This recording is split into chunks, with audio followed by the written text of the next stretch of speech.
world of sea rescue, everyone talks about the golden hour, the critical hour that it takes to find a person lost at sea.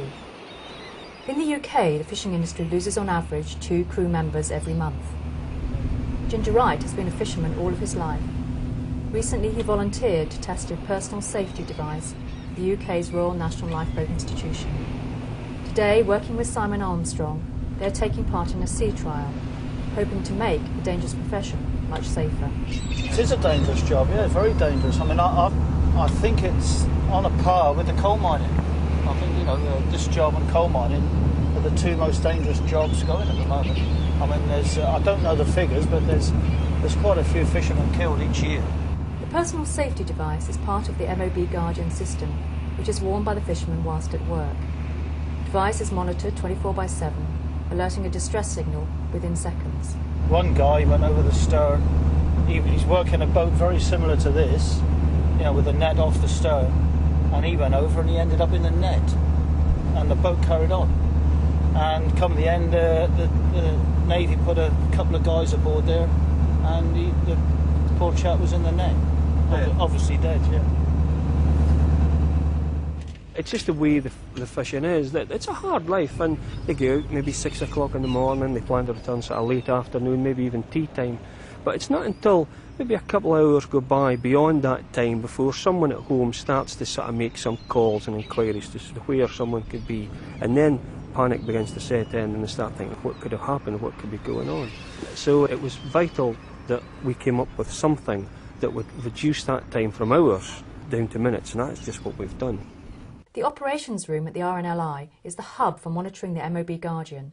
Today, the ops team with Microsoft's partner AWS are taking part in this sea trial. I think the whole point of today really is to do an end-to-end test of the system. I think we can prove and simulate this stuff in the lab, but it's not until we actually throw someone off a boat and into the water that we get the alarm come right the way through the satellite system, through our infrastructure and down here into the operations room and then on to the Coast Guard. Doing that end-to-end is the absolute proof that this is going to work for real. Today, Simon is going to simulate a man overboard scenario. To prevent hypothermia, Simon has a dry suit under his oilskins. The fisherman is unlikely to be so well protected. That's the MOB Guardian box. These are the personal devices that I wear around my neck for today. The fisherman can equally put it in his pocket, and that's activated by falling overboard or by pressing the button in here. We'll get an alarm raised on the unit, and then that will be sent ashore.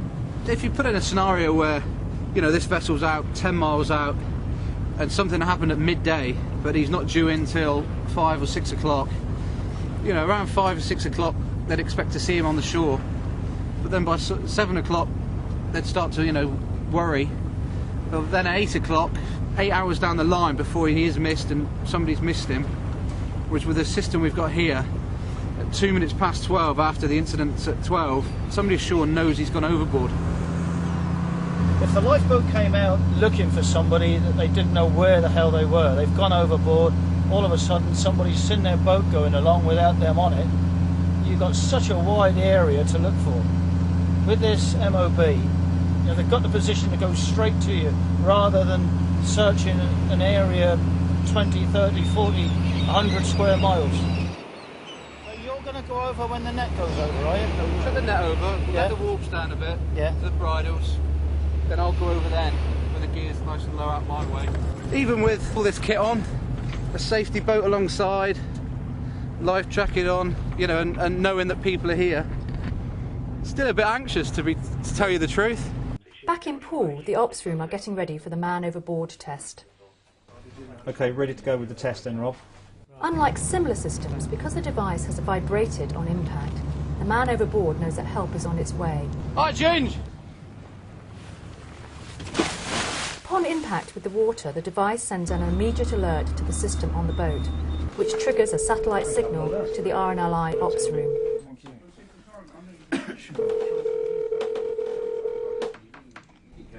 None overboard on side, eh? Okay. Looks like he's off Berry Head.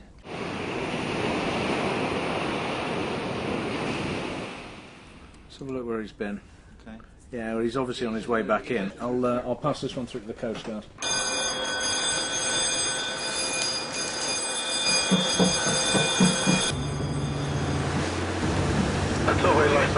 Coast Guard, you're launched on service to a man overboard from the fishing vessel Sido, position from MOB Guardian.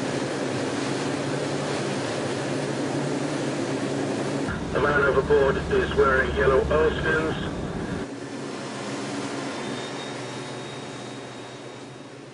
Oh, my hands are very cold now already. I've only been in the water a few minutes. I mean, I've got a dry suit on underneath, so the body temperature would be a bit better. I would say another 5-10 minutes and my hands, I would be in trouble. It's quite cold.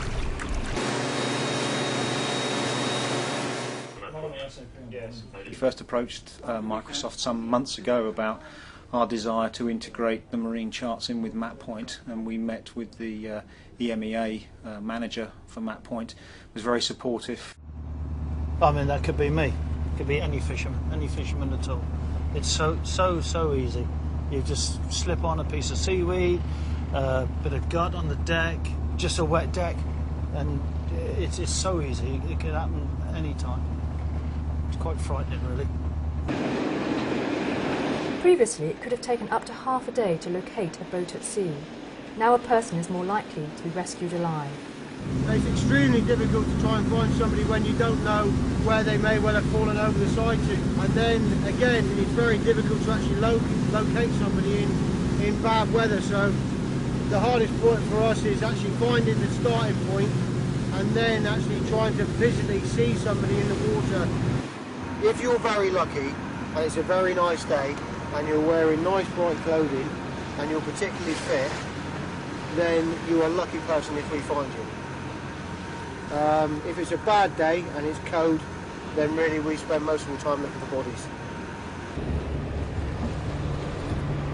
I can tell you the feedback we're getting from the guys on the boats, having phoned a few of them when we've had an alert come through. I actually phoned one whose batteries had died on him. He was in the middle of the Celtic Sea. He was fortunate that he'd taken spare batteries out with him. He came back onto electronic use just as the Coast Guard were about to launch Padstow Lifeboat, and he was obviously very grateful to hear that people were already thinking about launching search and rescue to go look for him. Anybody who finds themselves in a situation that threatens their life, you can't beat hope and desire to stay alive, and you would lose that desire very quickly if you think you're floating in the water on your own.